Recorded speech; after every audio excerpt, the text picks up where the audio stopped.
Done. Alright. Today we are going to study the male reproductive system. और इसमें ये diagram बनी है आपके सामने. You also have to learn to draw the diagram. ये डायग्राम 2 मार्क्स के लिए आ सकती है.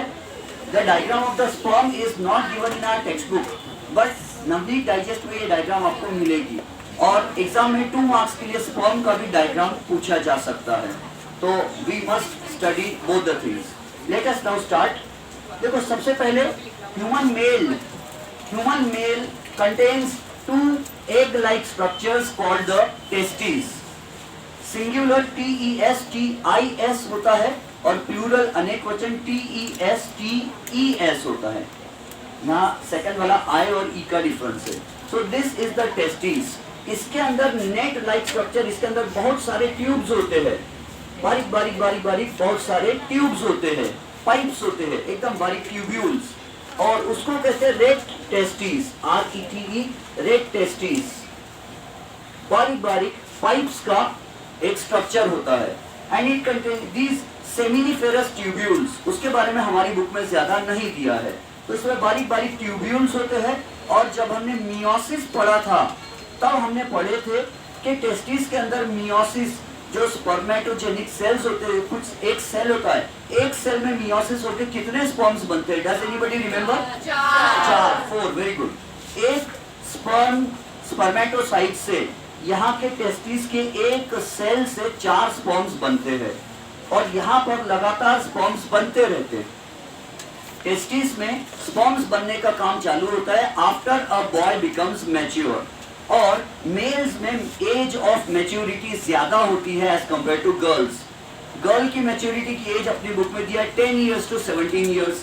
यानी मिनिमम एज जो है नियरली 9 या 10 years में गर्ल मैच्योर हो जाती है और उनमें मेंस्ट्रुअल साइकिल का प्रोसेस चालू हो जाता है. लेकिन मेल में बॉयज जो है जनरली 14 to 15 years की एज में मैच्योर होते हैं. और जैसे फीमेल्स में मेंस्ट्रुएशन से पता चलता है कि कोई गर्ल मैच्योर हो गई है, गर्ल को पता चलता है मेंस्ट्रुअल साइकिल से कि मेंस्ट्रुअल साइकिल स्टार्ट होगी तो शी नोज कि अब शी हैज बिकम मैच्योर्ड. उसी तरह बॉयज में भी उनके बॉडी से रात में सोते समय उनके बॉडी से स्पर्म्स निकल जाते हैं पीनिस से, तो उससे उनको समझ में आ जाता है कि वो मैच्योर हो चुके हैं. और ये जनरली 14 to 15 years की एज में होता है. बॉयज की मैच्योरिटी की एज लेट होती है. अब देखो this structure is called the testis.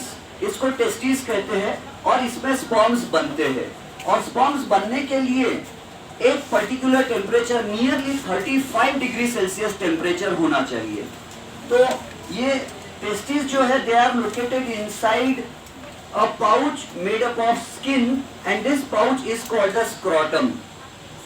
एक पाउच होता है चमड़ी से बना हुआ, इस पाउच को स्क्रोटम कहते हैं. और इस स्क्रोटम के अंदर ये एग लाइक स्ट्रक्चर टेस्टिस होता है.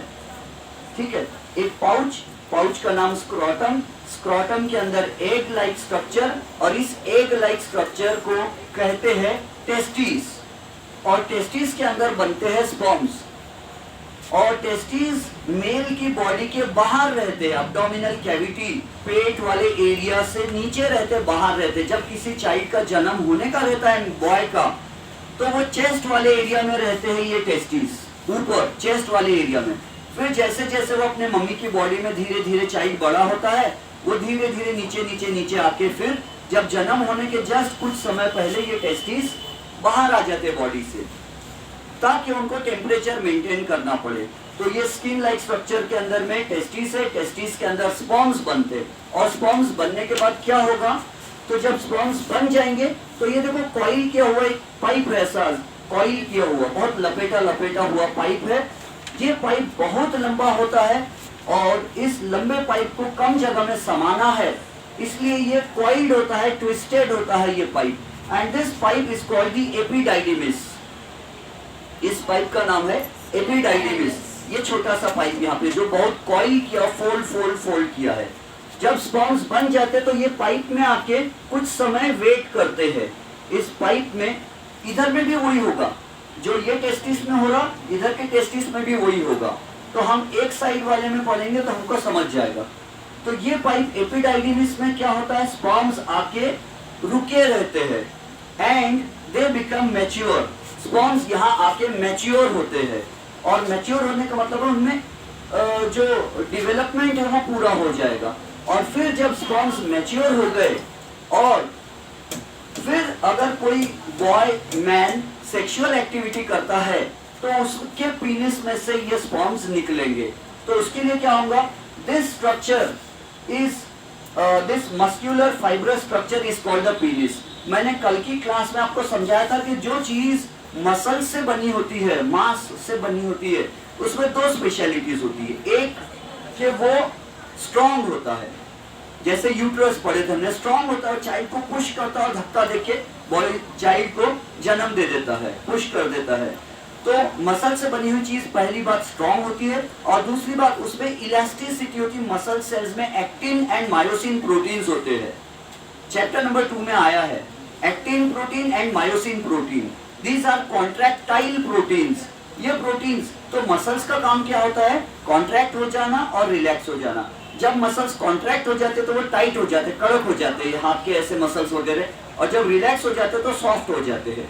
तो मेल में ये जो पीनिस होता है ये most of the times it is in the relaxed position, it is a soft structure. लेकिन जब कोई बॉय या मैन किसी सेक्सुअल एक्टिविटी के बारे में सोचने लग जाए तो उस ब्रेन से करंट ट्रेवल होके उसके ब्रेन बॉडी को कमांड मिलता है कि maximum blood circulation should flow towards the penis. This cylindrical structure is called the penis. और जब कोई मैन या बॉय सेक्सुअल एक्टिविटी के बारे में सोचे तो बहुत सारा ब्लड सर्कुलेशन बॉडी का इस पीनिस के तरफ आता है और ये पीनिस बना होता है मसल्स से और इसमें बारीक बारीक बहुत सारी ब्लड कैपिलरीज होती है, बारीक बारीक ब्लड वेसल्स होती है, खून की पाइप्स होती है और वो पाइप्स में ब्लड सर्कुलेशन जब बहुत ज्यादा हो जाता है तो ये पाइप ये स्ट्रॉन्ग हो जाता है और एंड इट बिकम्स इरेक्ट और ये सेक्सुअल एक्टिविटी करने लायक बन जाता है। और जब कोई पर्सन, और यहाँ पर this tip of the penis contains a structure called glans penis. इसका जो एकदम सामने वाला पार्ट होता है इसको ग्लांस पीनिस कहते हैं और ग्लांस पीनिस में बहुत सारे न्यूरॉन्स होते हैं, नर्व सेल्स। और न्यूरॉन्स आप 9th स्टैंडर्ड में पढ़ चुके हो। तो न्यूरॉन्स जो होते हैं वो एक टाइप के बारीक बारीक इलेक्ट्रिकल वायर्स होते हैं और ये बारीक बारीक हमारे बॉडी में ब्रेन में बहुत सारे न्यूरॉन्स है, नर्व सेल्स।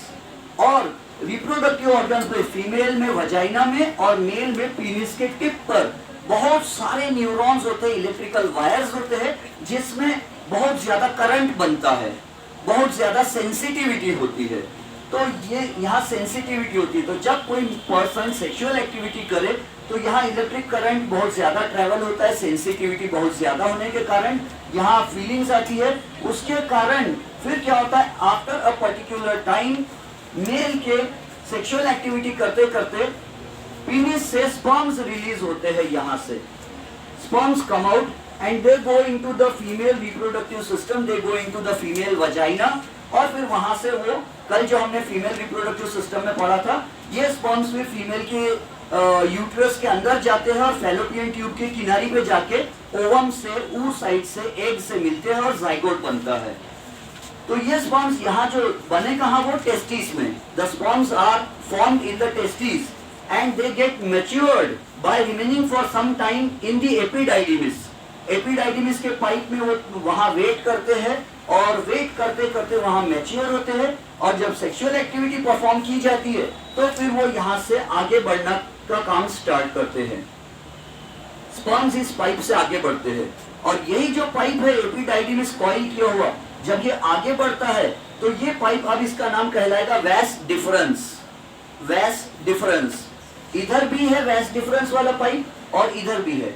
और मैंने समझाया था कि फीमेल में जो ऑपरेशन करवाते हैं फैमिली प्लानिंग के लिए, that is called the tubectomy, और उसमें फैलोपियन ट्यूब को काट देते हैं और गांठ मार के बंद करके रबर जो भी है कुछ क्लिप वगैरह लगा के बंद कर देते हैं ताकि ओवम आएगा, एग आएगा तो आगे बढ़ नहीं ना पाए, पाइप भी काट देते हैं। उसी तरह किसी मैन का ऑपरेशन किया जा रहा है कि अगर ये मैन किसी मतलब ये स्पर्म्स इसके बॉडी से स्पर्म्स निकलने ही ना पाए और ये कभी पापा या फादर बनने ही ना पाए तो मैन में ये पाइप को, वैस डिफरेंस के पाइप को काट दिया जाता है। जब मैन का ऑपरेशन होता है, तो when Indira Gandhi was the Prime Minister of India, to control the population of our country, she had given a command to castrate most of the men. और जो बकरा वगैरह होता है ना, अभी बकरा ईद का मौसम चल रहा है, तो उसमें भी क्या करते हैं, कोई बकरा होता है ना, उसके ये पाइप्स काट देते हैं, तो उसकी बॉडी में जो स्पर्म्स बनते हैं वो आगे नहीं आते, फिर उसका फैमिली आगे नहीं बढ़ सकता, क्योंकि स्पर्म्स का आने का रास्ता ही वो कट हो जा रहा है। तो और ये ऑपरेशन जो होता है मेल्स में, इसको कहते हैं वैसेक्टोमी। वैसेक्टोमी, फीमेल में फैलोपियन ट्यूब को काट दिए तो ट्यूबेक्टोमी, और मेल में पाइप को काटे तो वैसेक्टोमी, क्योंकि वैस डिफरेंस वाला पाइप काट रहे हैं। तो यहाँ से स्पर्म्स आएंगे चलते चलते हुए, और वैस डिफरेंस के पाइप से आगे बढ़ेंगे, फिर आगे बढ़ते बढ़ते वो सेमिनल वेसिकल एक ग्लैंड है। ग्लैंड का मतलब क्या होता है, अ वेरी स्मॉल पाउच, एक छोटा सा पाउच।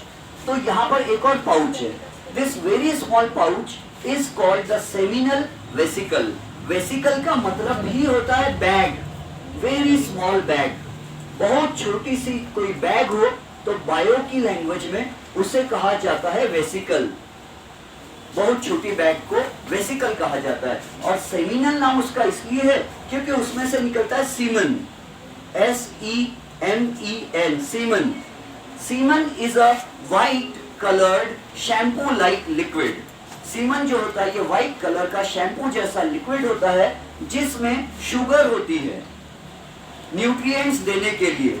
क्योंकि स्पर्म को कहां से ट्रेवल करना है, फीमेल के वजाइना के आखिरी पोर्शन से ट्रेवल करते हुए, तैरते हुए, ऐसे उसकी टेल भी है, तो टेल है तो स्पर्म को ऐसा तैरते तैरते तैरते एग के पास जाना पड़ता है। एग का साइज बड़ा होता है और स्पर्म उसके मुकाबले में बहुत छोटा होता है, तो स्पर्म को तैरते हुए जाना पड़ता है। और स्पर्म को तैरने के लिए कोई ना कोई लिक्विड चाहिए। किसी कोई स्विमिंग पूल में पानी नहीं है और किसी को उठाकर फेंक दिए, बोले करो स्विमिंग, क्या करेंगे, पानी नहीं है तो लिक्विड मीडियम भी चाहिए स्विम करने के लिए। तो वो लिक्विड कहाँ से आता है, वो सीमेन में लिक्विड होता है, उसमें स्पर्म स्विम करते हैं। तो ये उसको स्विम करने भी क्या कर रहा है, मीडियम प्रोवाइड कर रहा है। सेकेंड थिंग, ये जो है इसमें शुगर होती है, ग्लूकोज फ्रुक्टोज शुगर। वो शुगर क्या करती है, स्पर्म को एनर्जी देती है। देखो स्पर्म में क्या है, mitochondria. Sperm contains mitochondria and we have studied in chapter 2, क्या पढ़े, mitochondria are called the power houses of the cell. Mitochondria energy बनाते हैं, एटीपी।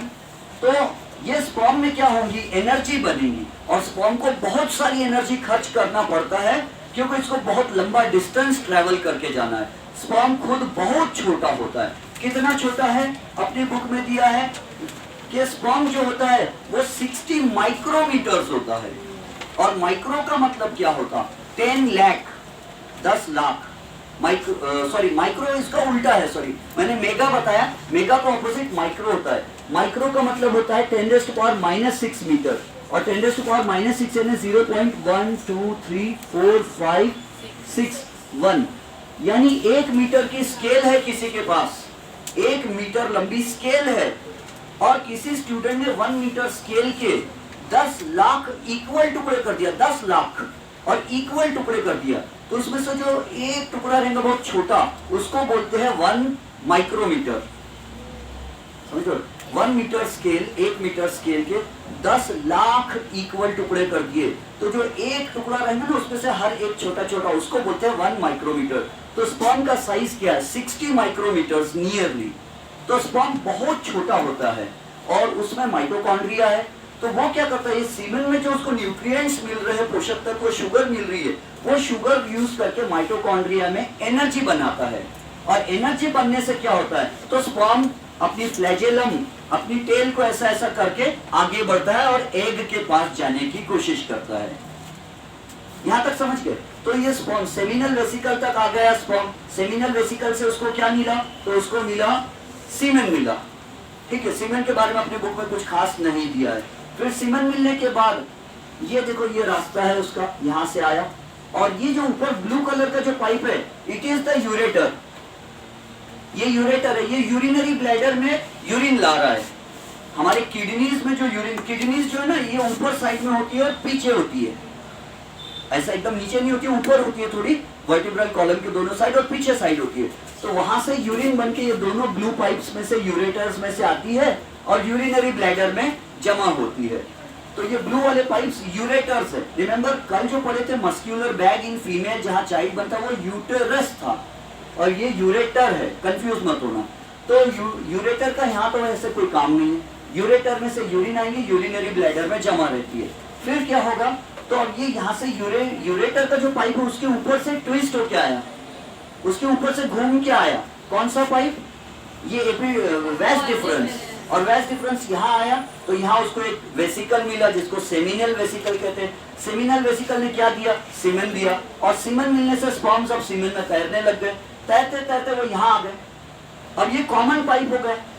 देखो यूरिन बन रही तो यही पाइप से आ रही है, यूरिन बन रही है तो यूरिन भी उसी पाइप से आ रही है, ये पाइप से। और अगर स्पर्म आ रहा है मेल की बॉडी में तो स्पर्म भी यहीं से आ रहा है। और ये क्या करेगा, अपना सिक्रेशन, सीमन जो है लिक्विड, ये उस पाइप में जो स्पर्म्स आ रहे तो उसके साथ साथ ये अपना सीमन रिलीज कर देगा और ये यहाँ सीमन प्लस स्पर्म मिलके आएंगे एक साथ यहाँ पर। और ये पाइप से यूरिन भी यहीं पर आएगी और ये पाइप सीधा सीधा जा रहा है। The length of this pipe is nearly 20 centimetres in mails.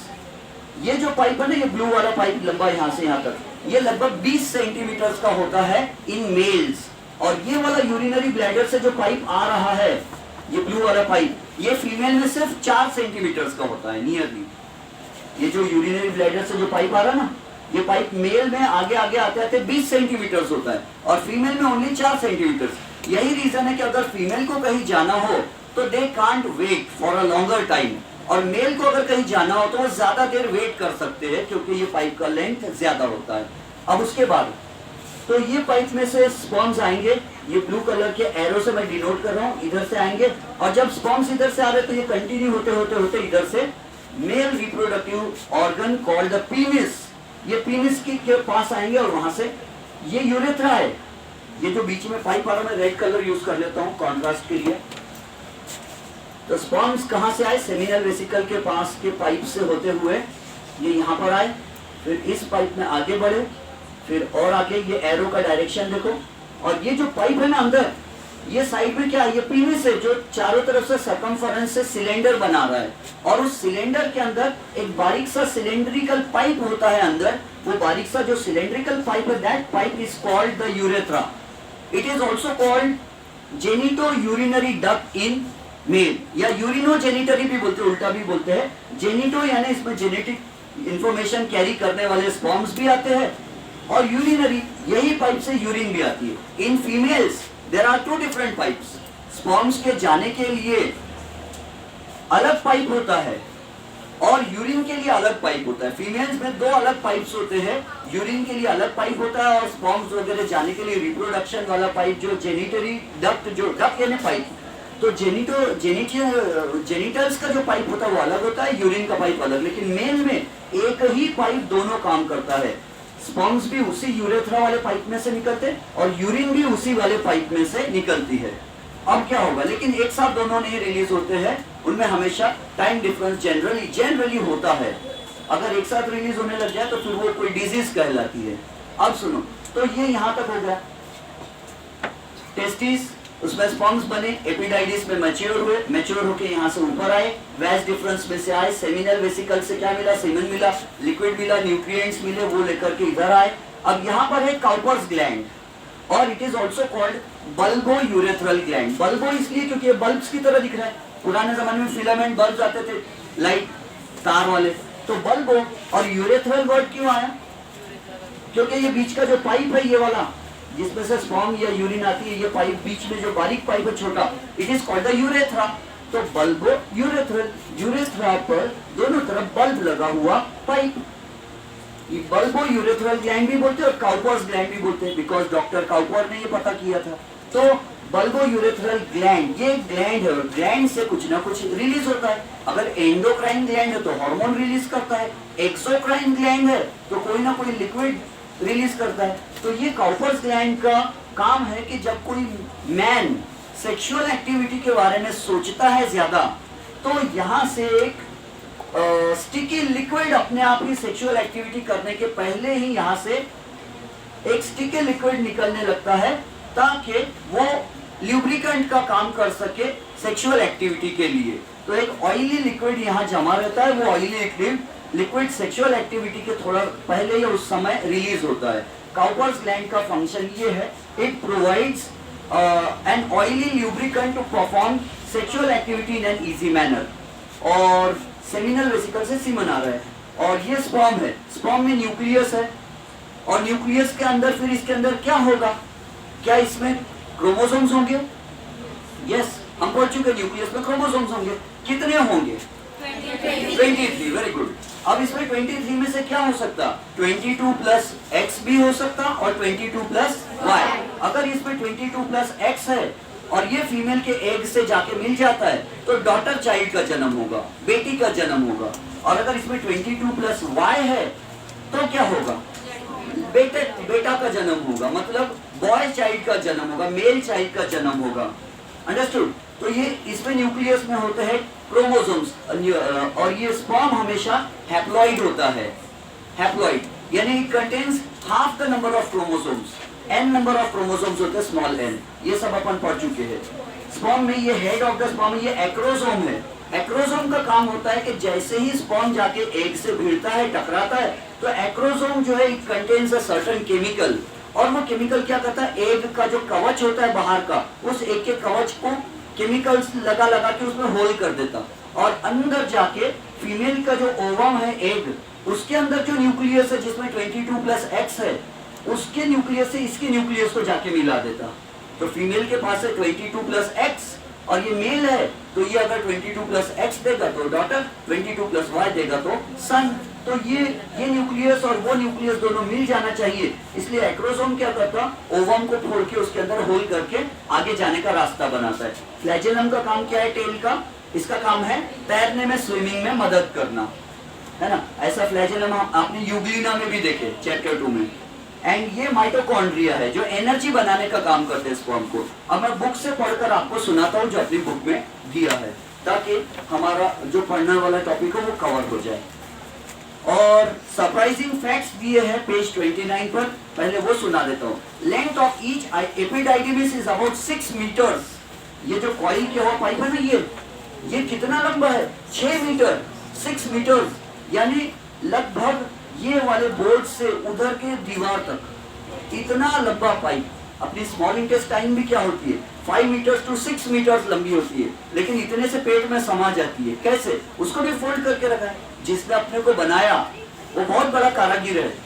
उसने क्या किया, बोले स्मॉल इंटेस्टाइन 5-6 मीटर लंबी है, तो चलो उसको फोल्ड करके रखते हैं, है ना। और 5-6 मीटर इतनी लंबी क्यों दे दिया? और बकरी, गोट वगैरह जो हर्बीवरस एनिमल्स होते हैं उसमें और भी लंबी रहती है, क्योंकि वो सेल्यूलोज वाला खाना खाते हैं और उसको डाइजेस्ट करने के लिए ज्यादा प्रोसेसिंग चाहिए। अच्छा, तो क्या होता है फिर? ऐसा लगा कि लाइन आई है। तो सी आई वाज टॉकिंग के length of the epididymis is about 6 metres, 6 metre pipe, और इतने से स्क्रॉटम में, इतने से पाउच के अंदर में वो जमा होता है, इसीलिए क्योंकि वो हाईली फोल्डेड होता है। Then length of a sperm is about 60 micrometres. Sperm बहुत छोटा होता है। Such a small sperm has to cross. अब देखो स्पर्म कितना छोटा और 6 मीटर का डिस्टेंस कितना बड़ा। अगर एक चींटी है, स्पर्म जो होता है वो चींटी से भी छोटा होता है, चींटी एंट से भी छोटा होता है स्पर्म। अगर किसी चींटी को बोले कि चलो 6 मीटर चलना है, सॉरी कितना, 6 मीटर, चींटी को बोले 6 मीटर लंबा डिस्टेंस चलना है, तो चींटी के लिए क्या होगा, वो नागपुर से मुंबई जाने जितना हो जाएगा। और चींटी बोलेगी मैं तो थक जाऊंगी इतना दूर जाते जाते। तो स्पर्म भी बोलता है मैं भी थक जाऊंगा इतने दूर जाते जाते, मुझे एनर्जी चाहिए। तो जिसने ये दुनिया बनाया उसने माइटोकॉन्ड्रिया भी दे दिया स्पर्म को, बोले तुम ऐसे नहीं जा सकते। और कल हमने पढ़े कि फीमेल के रिप्रोडक्टिव सिस्टम में, यूट्रस में जब चाइल्ड ग्रो होता है, तो जिसने हमको बनाया उसने प्लेसेंटा भी दे दिया, हमारे पेट से, भूमि से पाइप भी जुड़ा दिया कि मम्मी जो कुछ खाएंगी वो हमारे बॉडी में आएगा, हमारी बॉडी में भी खून बनेगा, खून से मांस बनेगा, है ना। हम जब से बनना चालू हुए तब से हमको भूखा नहीं रखा उसने, खिला रहा है, पिला रहा है, मम्मी खा रहे तो हमको मिल रहा है, फिर पैदा होने के बाद हम ही खुद खाने लग गए सब बहुत सारा, है ना। तो उसी तरह याद करो कि हमने एक क्लास में ये भी पढ़े थे कि जो ओव्यूल है उसमें जब सेकंड फर्टिलाइजेशन होता है तो ओवम में क्या बना था, एंडोस्पर्म, और वो क्या करता था, न्यूट्रिएंट्स प्रोवाइड करता था प्लांट के बच्चे को, एम्ब्रियो को। गुठली के अंदर, बेल की गुठली फोड़ो तो उसमें पाउडर निकलता है, गुठली के अंदर बेल का बच्चा रहता, प्लांट का बच्चा, और उसको पाउडर दे दिया खाने के लिए, है ना। उसी तरह मम्मी के बॉडी में भी, और हम लोगों की बॉडी का जो एक एक खून का बूंद है, मांस है, वो हड्डियां, ये सब कैसे बनी, मम्मी की बॉडी में मम्मी ने जो खाना खाया उससे खून बना, खून से हमारी बॉडी को न्यूट्रिएंट्स मिलके हमारी बॉडी में फ्लैश बना, खून बना, मांस बना, हड्डी बनी। यानी हमारा पूरा जो शरीर है वो हमारे मम्मी के कारण बना है। हमारे पूरे शरीर पर एक एक चीज पर मम्मी का अधिकार होता है ना। और हम लोग क्या करते, कभी कभी भूल जाते हैं मम्मी को। अच्छा, काम की बात पे और आ जाते, वो भी काम की थी। तो सी माइटोकॉन्ड्रिया दे दिया जिसने ये दुनिया बनाया, उसने स्पर्म को क्या दे दिया, माइटोकॉन्ड्रिया दे दिया, ताकि वो एनर्जी बना के इतने दूर का डिस्टेंस ट्रेवल कर सके। Then so such a small sperm has to cross the distance of approximately 6.5 meters while passing out of the male reproductive system. Sperm needs large amount of energy. For this purpose, fructose is present in the semen. ये सीमेन जो इसमें fructose sugar, कोई लोग fructose पढ़ते हैं, fructose sugar होती है इसमें, ताकि वो शुगर को ऑक्सीडाइज करके एनर्जी बना ले। ऑक्सीडाइज एरोबिक करता है, एनारोबिक करता है, मुझे नहीं मालूम। अच्छा, मैं पढ़ता हूँ page 28। Male reproductive system consists of testes, various ducts and glands. Duct यानी पाइप, और ये पाइप भी तो पाइप है यहाँ पर इतने सारे, तो पाइप को डक्ट कहते हैं। और ग्लैंड्स यानी ये bags, Cowper's gland, seminal vesicle, prostate gland. Testes are present in the scrotum outside the abdominal cavity. तो जब आप 12th स्टैंडर्ड में जाओगे तो बायो में क्वेश्चन रहेगा कि समर सीजन में मेल के जो टेस्टिस होते हैं, जो पाउच होता है चमड़ी का बना हुआ, ये समर सीजन में नीचे आ जाता है, और विंटर सीजन में ये जो चमड़ी का बना हुआ पाउच है ये ऊपर चला जाता है बॉडी के। क्योंकि समर में बॉडी गर्म रहती, तो स्पर्म को बनने के लिए ठंडा टेम्परेचर चाहिए 35 डिग्री सेल्सियस, तो बॉडी में हीट होती है अपनी बॉडी में, तो ये अपनी बॉडी से थोड़ा दूर नीचे सरक जाता है समर सीजन में। और विंटर सीजन में बॉडी गर्म रहती, बाहर का मौसम ठंडा, तो ये ऊपर चला जाता है। 2 मार्क्स के लिए ड्यूरेशन पूछा जाता है ये 12th में, लेकिन हमारे 10th में नहीं पूछते। Testis are present in the scrotum outside the abdominal cavity. Testis contain numerous seminiferous tubule. Tube और ट्यूब्यूल में क्या फर्क है? ट्यूब्यूल यानी बारीक tube. Germinal epithelium present in the tubules divide by meiosis to produce sperms. Meiosis होता है, हम समझ चुके हैं पहले, और स्पर्म्स बनते हैं, एक सेल से 4 स्पर्म्स बनते हैं। Those sperms are sent forward through various tubules. Sequence of those tubules is red testis, vas efferens, epididymis, vas deferens में जाते हैं, फिर ejaculatory duct में जाते हैं, फिर urinogenital यानी कि यूरेथ्रा वाले पाइप में जाते हैं। As sperms are pushed forward from one duct to next, they become mature and they are able to fertilize the ovum. Page number 29. Seminal vesicles secrete their secretion. Secretion यानी liquid. Seminal vesicle में से liquid निकलता है in ejaculatory duct. Ejaculation यानी liquid release करना। Whereas prostate gland and Cowper's gland secrete their secretions in urethra. Semen is formed of sperms and secretions of these glands. तो semen जो है वो उसमें क्या क्या रहता है? स्पर्म रहता, और जो भी लिक्विड रिलीज हुआ वो रहता है। All the organs of male reproductive system are paired, except हर चीज डबल होती है। Testis double, Cowper's gland double, वैस डिफरेंस डबल, एपिडाइडिमिस डबल, हर चीज डबल होती है, लेकिन सिंगल क्या क्या चीज होती है? यूरेथ्रा एक ही रहता है, उसके बाद प्रोस्ट्रेट ग्लैंड एक ही रहता है, पीनिस एक ही रहता है ना। और स्क्रोटम ही एक ही चमड़ी से दोनों तरफ के टेस्टिस ऐसे एक साथ बने होते हैं, उसके अंदर एक ही होता है ये। और फीमेल के बुक में, कुछ बुक्स में ना पेज 29 पे गलत आ गया, वहां लिखना है ह्यूमन फीमेल रिप्रोडक्टिव सिस्टम में all organs of female reproductive system are in abdominal cavity. It includes a pair of ovaries, a pair of oviducts and fallopian tubes, single uterus and a vagina. Besides a pair of Bartholin's gland is also present. वहां Bartholin's gland होना चाहिए female reproductive system में। कुछ books में bulbourethral या Cowper's gland नाम आ गया। काउपर्स ग्लैंड या बल्बो यूरेथ्रल ग्लैंड फीमेल में नहीं रहता, मेल में रहता है। और फीमेल में बार्थोलिन्स ग्लैंड होता है वजाइना के दोनों तरफ में, उसमें से लिक्विड रिलीज होता है ताकि वो ऑयल का ल्यूब्रिकेंट का काम करे सेक्सुअल एक्टिविटी में। तो यहाँ तक समझ में आ गया आपको? दैट वाज, हाँ पूछो सर। काउपर्स ग्लैंड का फंक्शन नहीं समझा। काउपर्स ग्लैंड जो है, अगर समझो कोई सेक्सुअल एक्टिविटी कर रहा है मेल, तो उसके पीनिस को पहले इरेक्ट होना पड़ेगा, टाइट होना पड़ेगा, और फिर अब उसको फीमेल के रिप्रोडक्टिव ऑर्गन में जाना है और फीमेल के रिप्रोडक्टिव ऑर्गन में जाएगा तो फ्रिक्शन होगा, तो फ्रिक्शन फीमेल रिप्रोडक्टिव ऑर्गन में वजाइना और पीनिस के बीच में जो फ्रिक्शन होगा वो ज्यादा फ्रिक्शन होगा तो उससे चोट लग सकती है। तो चोट नहीं लगना चाहिए तो फ्रिक्शन को अवॉइड करने के लिए ये ऑयल रिलीज करता है और ऐसा ही ऑयल फीमेल की भी रिप्रोडक्टिव सिस्टम में रिलीज होता है जो बार्थोलिन्स ग्लैंड से रिलीज होता है। क्योंकि बहुत सारी फीमेल्स में ऐसा होता है कि अगर वो लिक्विड कम रिलीज हो जाए या मैन में ये लिक्विड कम रिलीज हो जाए ऑयल, तो उसकी वजह से sexual activity becomes painful, friction ज्यादा होने से फिर उसमें कुछ इन्फेक्शन, जख्म, चोट जैसा बन जाता है। इसलिए उसको ल्यूब्रिकेट करने के लिए, ऑयल रिलीज करने के लिए काउपर ग्लैंड काम करता है और यही काम फीमेल में बार्थोलिन्स ग्लैंड करता है जो वजाइना के अंदर होता है। अंडरस्टूड? हाँ, इजैक्यूलेशन का मतलब होता है रिलीज करना, ई यानी आउट, जैक यानी जंप करना, इजेक्ट करना यानी प्रेशर से कोई चीज रिलीज करना।